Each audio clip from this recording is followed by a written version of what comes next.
আজ আপনাদের দেখাবো আমি শেফ বাসার রেস্টুরেন্টে কিভাবে আমরা ছোলা করে থাকি। রোজার মাস চলে আসছে। রোজার আইটেম ছোলার রেসিপি দিব না এটা কোনো কথা? সো আমরা মেইন উপকরণে চলে যাই। আমরা ১ কেজির মতো ছোলা বুট নিয়েছি। প্রায় ১ দিন ভিজিয়ে রাখছি। এর পরের দিন এটাকে সিদ্ধ করে দিছি। একটু বেকিং পাউডার দিলে ভালো হয়। আমি বেকিং পাউডার দিয়ে বয়েলটা করছি।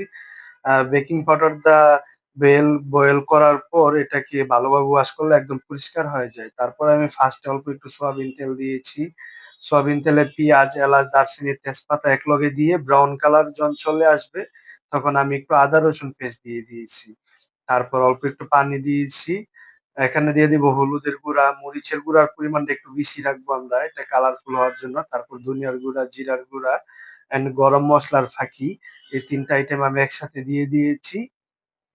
তারপর আমি এটাকে স্বাদ অনুযায়ী লবণ দিয়ে দিলাম।